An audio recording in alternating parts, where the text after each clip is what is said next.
In response to how most educators are delivering instruction right now, I'm hosting a special series of UDL in 15 minutes episodes where I'll interview educators about their use of UDL to design online learning experiences. If you want to share your experiences, contact me via my website, www.theudlapproach.com.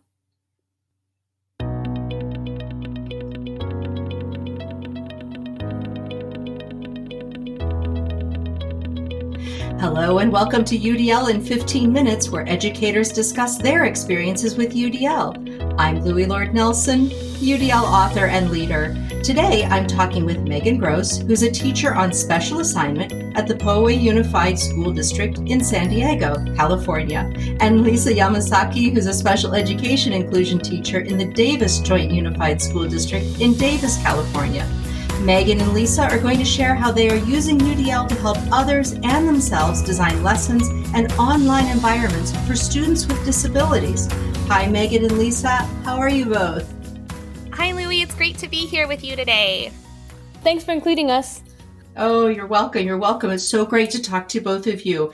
And so thank you for coming on. And first, I want people to know that you two and a wonderful colleague, Jenny Kurth, who is an associate professor at the University of Kansas, Rock Chalk Jayhawk, created a website called Distance Learning for Special Education, and it focuses on open source materials that can be adapted to fit the needs of students with significant disabilities.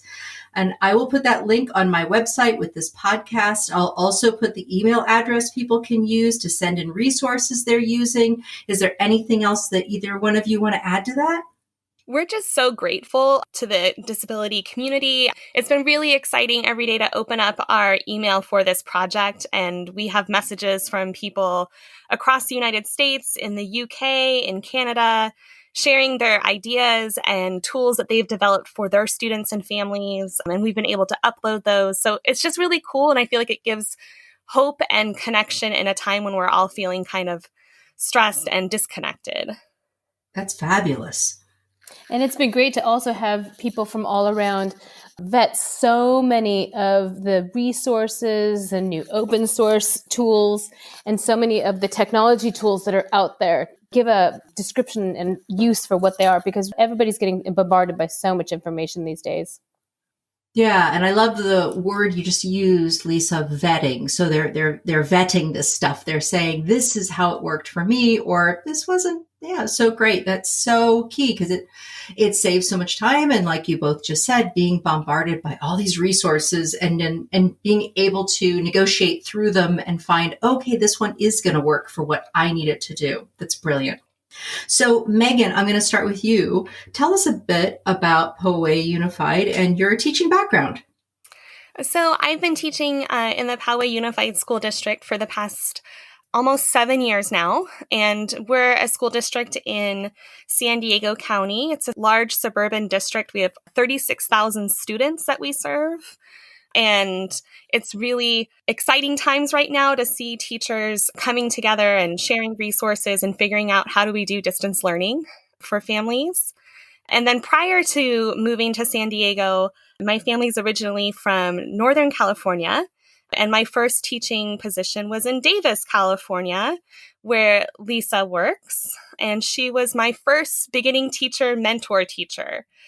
So I feel so lucky to have incredible mentors. And Dr. Jennifer Kurth was my last mentor teacher for student teaching. So I got to share a classroom with her my first year.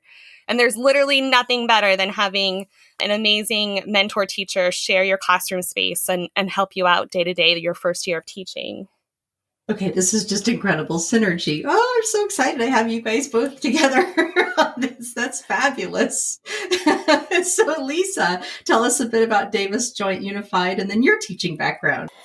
I've been teaching in Davis Joint Unified School District for about 21 years. And Davis is a suburban city right outside of Sacramento.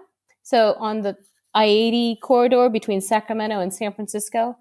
We're a university community, and we have elementary, junior high, and high school. And at each of our sites, we have an inclusive program for individuals with significant disabilities. So I've been doing inclusion in our school district for that long. I started out as a paraeducator and then became a teacher. So I've been working a lot with teachers, general education teachers, and special education teachers to rethink how we're going to do distance learning. And I've been pulling all kinds of UDL ideas into most every conversation I have. So that's a great segue for us to say, just let's dive into that main question. So you both are supporting educators to effectively support students with disabilities and with significant disabilities when teaching online, and then simultaneously emphasizing UDL. That's your entree in. So let's just start having that conversation, because I know there are a lot of people that would love to just pick your brains about this. In the beginning stages of what is distance learning, I really tried to make the connections with the general education teachers of how are we going to engage these families in this whole process, which we don't even know what it is because we're still in the process of building the ship. I really encouraged everybody, myself included, to reach out and make connections, reestablish our relationships with these families over the phone, over video calls, Zoom, WebEx, Google Hangouts, whatever platform that we were going to be using, because it's time to reestablish relationships with people and get them reconnected. Perfect.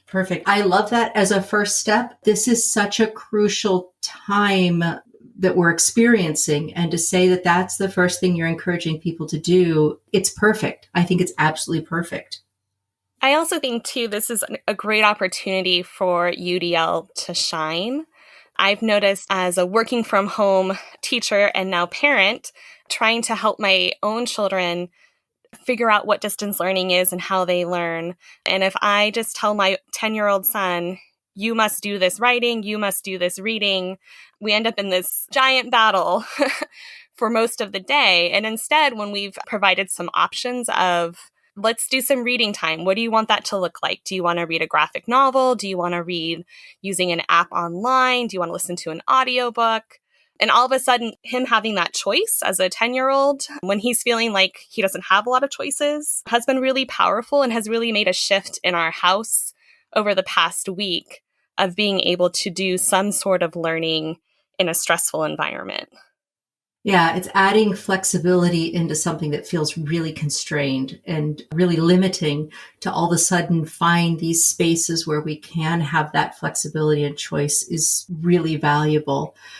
Now, both of you have some resources that you're sending out and using, and you've shared with me, and that we're going to also put onto the website for other people to see. Could you just talk a little bit about those resources that you shared? Sure. So what I've provided is kind of similar to what my son has been using. So we've been utilizing the idea of a choice menu or a choice board system. And that's really kind of like a tic-tac-toe board or a bingo board where a student gets to choose and have some flexibility in the academic tasks and activities that they're doing.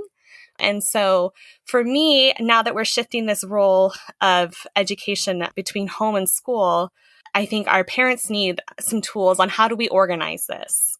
And so the choice board system, I've put together a short little webinar for families that they could use in their home to set up this really dynamic UDL tool that's as easy as making a tic-tac-toe board to help families get through the day, as I know it's really challenging if people are working from home or are struggling to make ends meet, or if there's older siblings who are in charge right now trying to help out their younger siblings. So that's a resource that we've been using in our house here. And then I've been recommending that teachers across our district and families use at home to incorporate some of that flexibility and increase engagement in working from home for kids. And I provided some more professional development. So when people are working with general education teachers, giving them the idea that when they're planning their distance learning curriculum and learning activities, to remember all learners on both ends of the learning spectrum. And providing choice is one of the easiest ways to enter flexibility into the new learning platforms. And I've noticed that teachers are really getting on board with choice boards.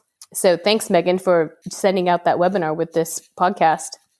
Awesome. Absolutely. And I love thinking about how the relationship part is so key, but it's also the relevance in the choice boards, right? Like our learning environment has changed. And so really, I think that idea of how is the learning relevant to students is really important for teachers to consider right now. So I think having those relationships and the relevance and the choice and flexibility, I think could make for a really profound learning opportunity for students at home.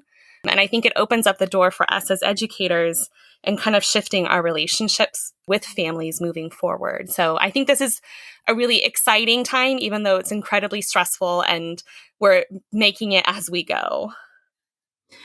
Something else I've been thinking about a lot and have written about in recent blogs is that having choice, we definitely want to do that, and that's a key part. But unless we weave access into that choice, then we're still leaving students out. So how are you, either one of you, both of you, helping your teachers think through that accessibility piece now that we're moving into this online environment? What are some tips or tricks or resources that you're sending to them? I've been connecting with all the teachers at my school individually and just checking in to see where they're at, what their main goals, skills, ideas, units, what they're thinking about, just in general, their scaffold of what they're planning on doing. And then talking with them and talking through, well, how do you envision this being presented to kids on your Google Classroom? And then providing ideas. Hey, you could do a video about that. You could send a audio file of you reading that. You could do a screencast of using that material for that. So giving them ideas of different ways of presenting or representing the material that they're delivering.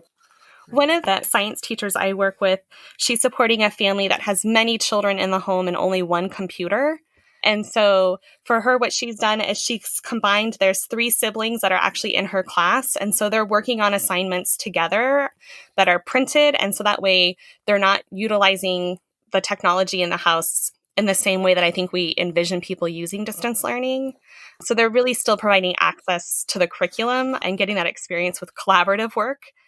But I think also we have to remind teachers that not everything can be on a Google Classroom or whatever learning management system people are using. I feel very fortunate. We live in a house with a lot of technology and supposedly great Wi-Fi, but it doesn't always work. And I think it can be really paralyzing to students and families when all of a sudden these best plans don't work. So knowing that it's also okay to get a piece of paper and a pencil to share what you know and your ideas, knowing that it's okay to do fractions while helping cook in the kitchen with your parents. I think having some more kind of flexibility in that regards too, in terms of access, is really important for us to remember. Absolutely.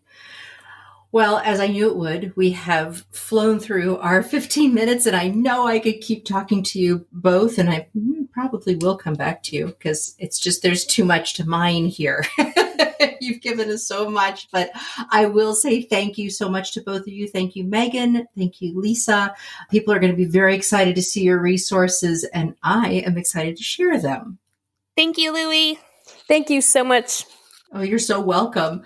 So for those who are listening to this podcast, you can find supplemental materials like an image montage with closed captioning, that montage with audio descriptions, a transcript, and an associated blog at my website, which is www.theudlapproach.com/media. And finally, if you have a story to share about UDL implementation for UDL in 15 minutes, contact me through theudlapproach.com. And thanks to everyone for your work in revolutionizing education through UDL and making it our goal to develop expert learners.